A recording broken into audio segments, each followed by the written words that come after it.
Isabella Morgan's fingers trembled as she held the letter of resignation she had just written.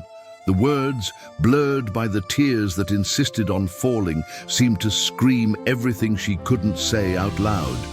She had to leave. She had to flee this house before the rumors destroyed her completely, before society made an example of what happened to women who dared to look above their station. But how could she leave when every fiber of her being begged her to stay? How could she abandon this place when he was right there, on the other side of the door? Waiting for an answer she didn't know how to give, Nathaniel Crawford had crossed every line that was supposed to keep them apart, and now they were both on the edge of a cliff with no way back. The world stopped, time froze, and nothing would ever be the same. Before we dive into this story, drop a comment below with a rating from 1 to 10 and let us know what city you're watching from. We hope this story brings some reflection and emotion to your day. But to understand how we got here, we need to go back to the beginning, to the moment a seamstress learned that being invisible was the only way to survive, and a tycoon discovered there was someone he simply couldn't stop seeing. Isabella Morgan was 28 years old, and she was just the seamstress.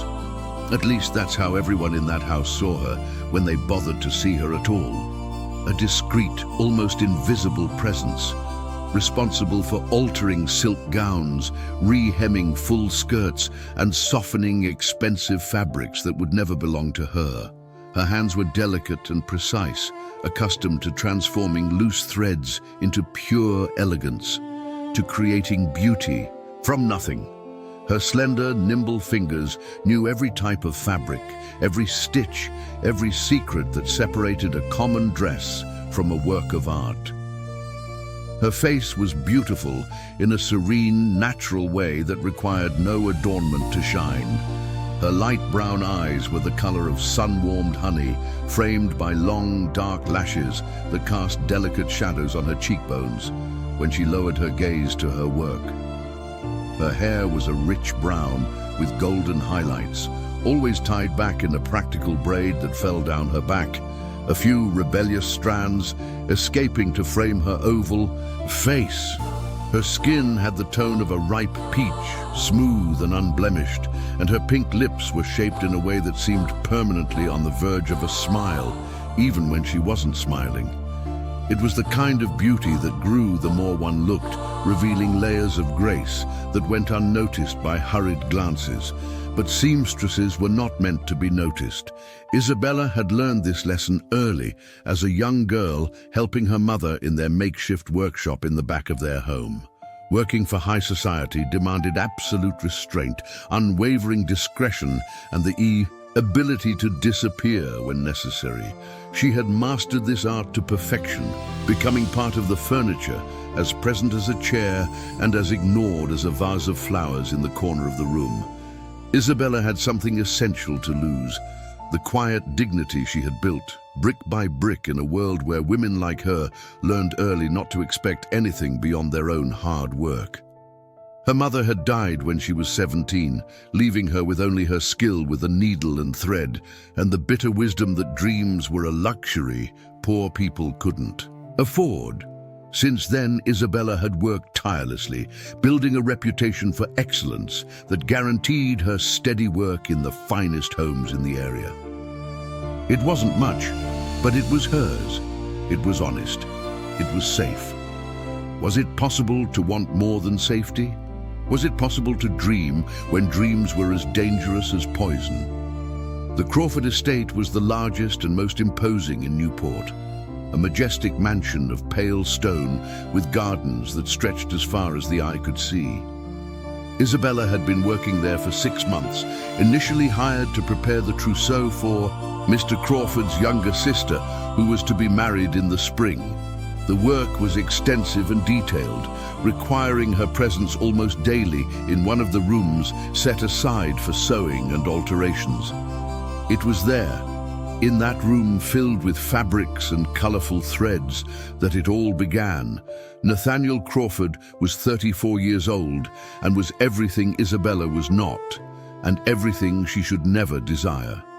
Tall, nearly 6'3", he possessed a presence that seemed to rearrange the space around him, as if the very air bent to accommodate him. His shoulders were broad and strong, his body athletic from daily rides across the property's lands. His hair was black as coal, always combed back with an almost military precision, revealing a broad, intelligent forehead.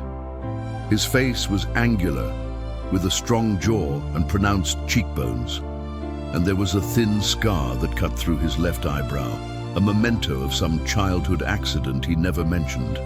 But it was his eyes that truly captured the attention of anyone who dared to meet his gaze. A blue so dark they looked black in dimly lit rooms. They carried an intensity that was both intimidating and fascinating. He was known for the rigor with which he kept an emotional distance from everyone around him, for the way he rarely smiled and never showed any weakness. His position demanded absolute control, and he wielded that control with impeccable mastery. Nothing escaped his notice, and nothing easily affected him, except perhaps for the woman bent over a dress, too focused on her work to realize she had already captured his attention in ways he couldn't explain. The first time Nathaniel truly saw her was on an autumn afternoon when he entered the sewing room looking for his sister. Isabella was there, alone, leaning over yards of white silk, her needle moving with hypnotic precision. The light from the window illuminated her profile, creating a golden halo around the loose strands of her hair. She was lightly biting her lower lip in concentration, completely absorbed in her work, completely oblivious to his presence. Nathaniel should have announced his arrival. He should have cleared his throat, made some sound, behaved as any gentleman would. Instead, he remained standing in the doorway watching her, watching the way her hands moved with an almost intimate care over the fabric, watching the curve of her neck, the delicacy of her wrists, the absolute serenity of her expression. There was something about her that unsettled him in ways he couldn't name, something that had nothing to do with physical beauty, though she was certainly beautiful. It was something deeper, something in the way she existed completely in that moment, without pretense, without performance, without the social mask everyone around him constantly wore. He should have looked away. He didn't. And then she stood up, stretching her back after hours hunched over, and realized too late that she wasn't alone. Her eyes met his for a brief instant. Too intense to be comfortable. Isabella felt her face flush violently, her heart pounding against her ribs. She wanted to look away, to disappear, to have the floor open up and swallow her whole. But he didn't look away. He just inclined his head in a discreet nod, as if this encounter were the most natural thing in the world, as if there were nothing extraordinary about a man of his position watching a seamstress for long minutes without being noticed. "Pardon the intrusion," he said, his deep voice reverberating through the silent room. "I was looking for my sister."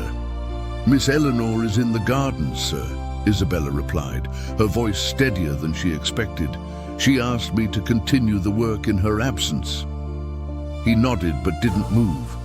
He stood there for a few more seconds that felt like eternities, his dark eyes studying her in a way that made her feel completely exposed. Then, without another word, he turned and left. It took Isabella several minutes for her hands to stop trembling enough to continue sewing. The days that followed brought a strange sensation that Isabella couldn't explain, the constant feeling of being watched.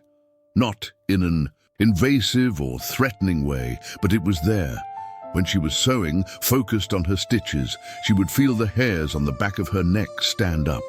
When she was adjusting fabric on the mannequin, she would notice a shadow in the corner of her eye. When she walked through the halls, carrying boxes of notions, she would hear footsteps that seemed to follow hers.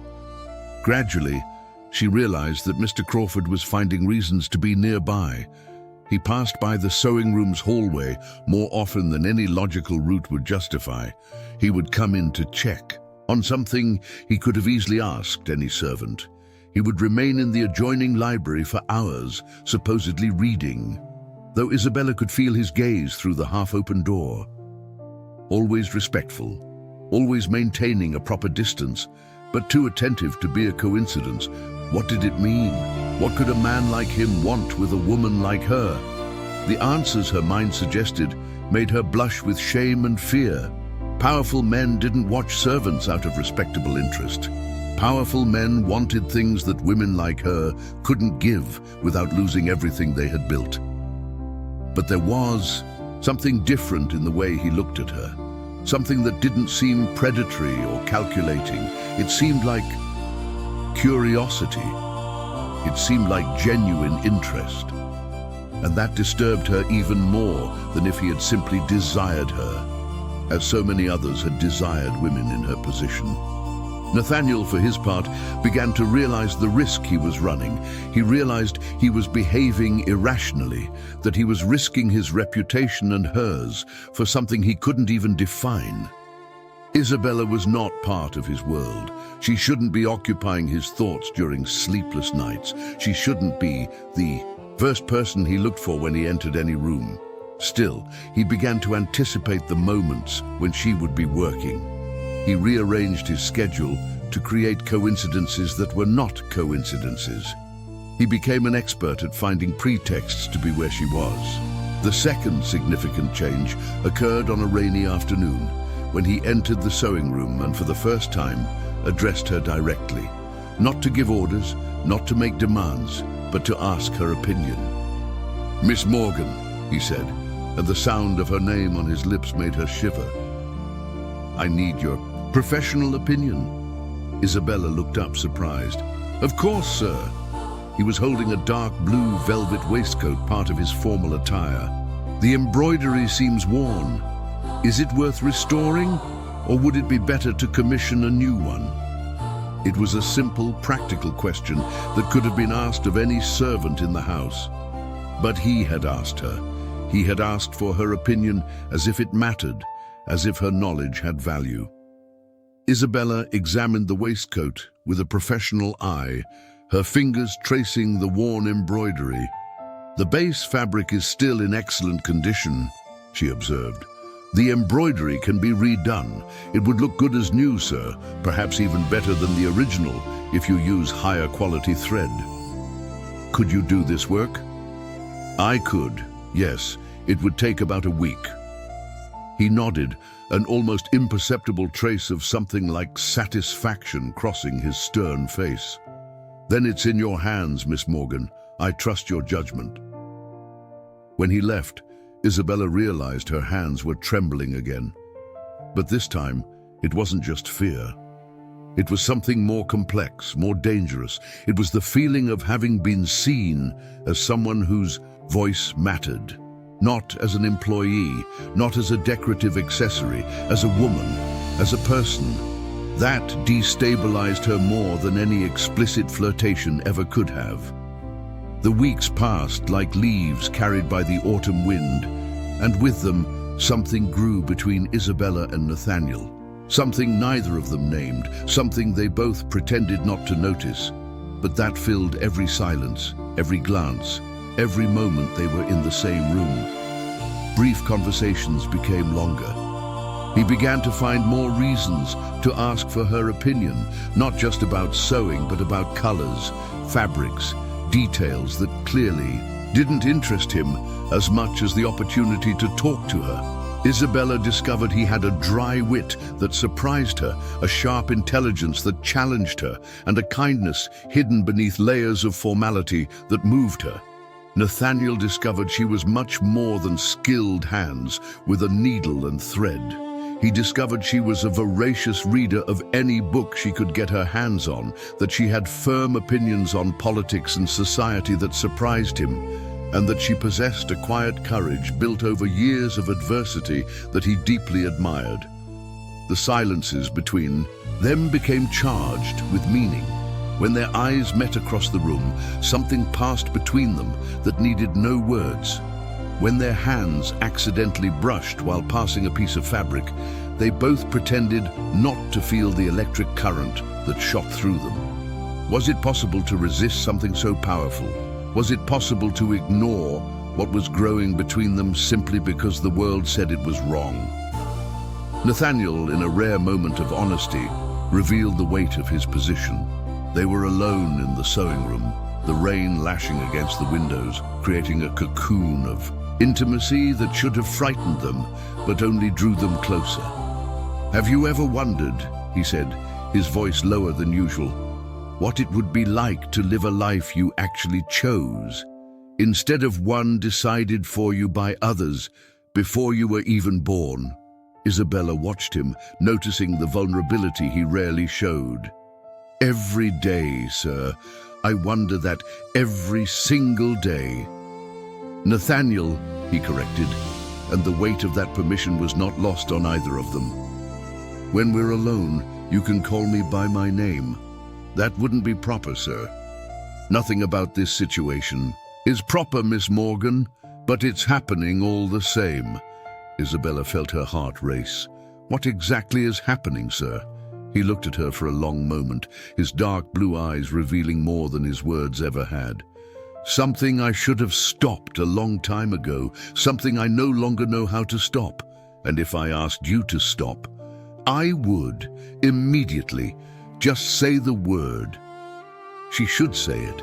She should order him to stay away, to leave her alone, to let her return to her safe invisibility.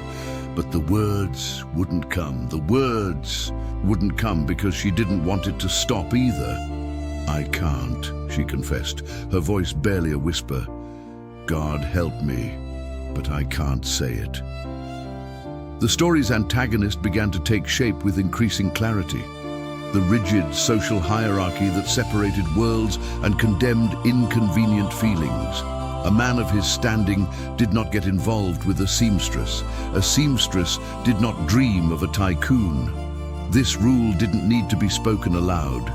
It existed in every disapproving glance from the servants who noticed something was amiss, in every whispered comment in the hallways, in every silence heavy with judgment. Mrs. Beatrice Crawford, Nathaniel's mother, was the first to voice the threat.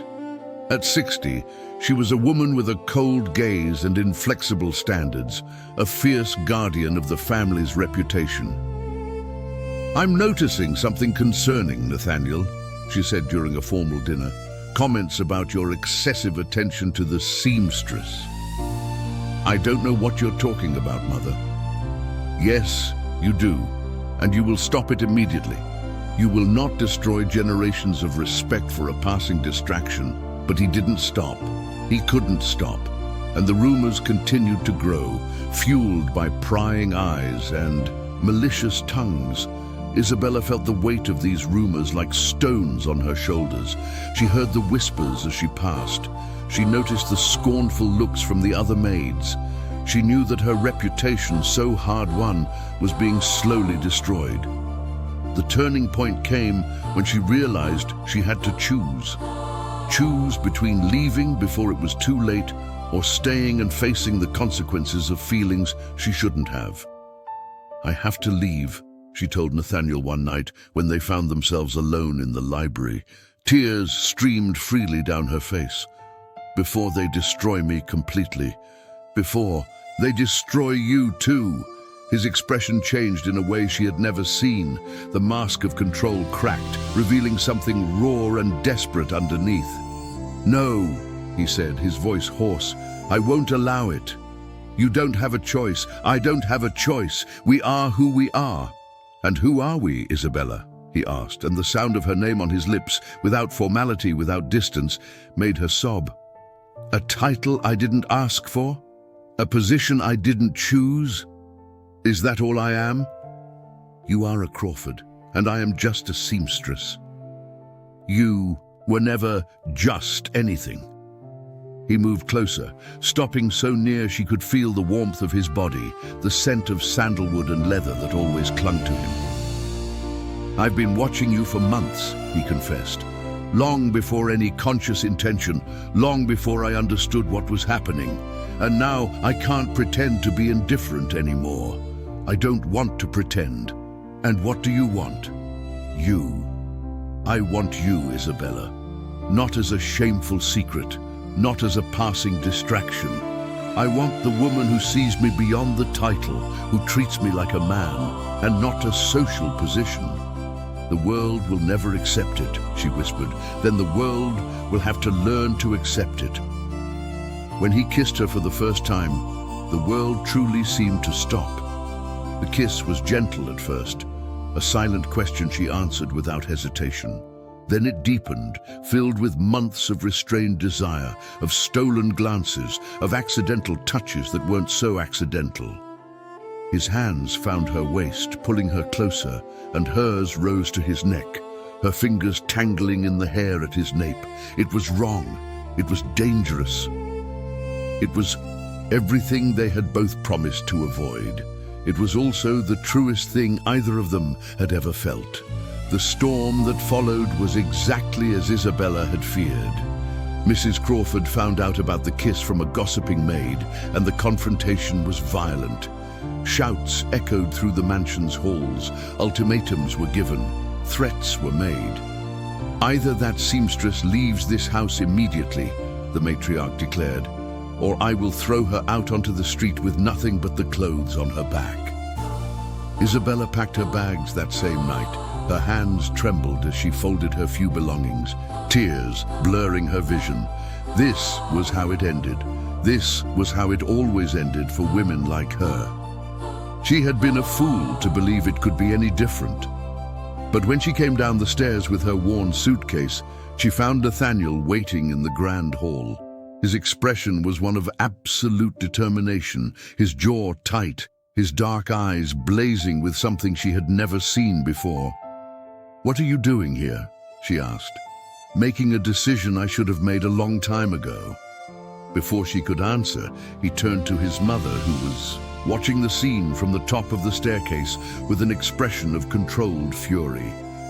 "Isabella Morgan will not be leaving this house," he declared, his firm voice echoing through the silent hall, "unless she chooses to leave of her own free will."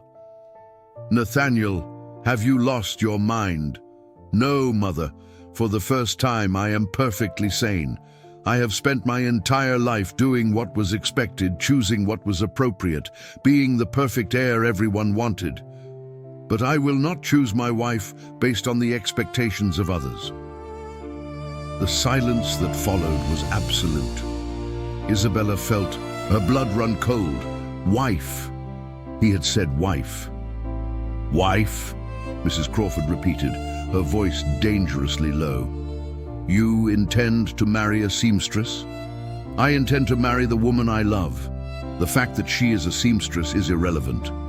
Society will never accept it. Society accepts what the powerful decide is acceptable, and I am powerful enough to make that decision." He turned to Isabella, and the intensity in his eyes made her tremble. "Isabella Morgan," he said, walking toward her. "I should have said this a long time ago. I don't want to hide what I feel anymore.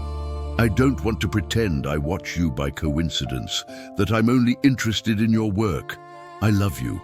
I love your strength, your dignity, your quiet courage. I love the way you see me beyond everything the world expects me to be." Tears were streaming down Isabella's face, but she didn't bother to wipe them away. "And if I say no," she whispered, "then I will let you go. But I need to know the choice was yours and not society's."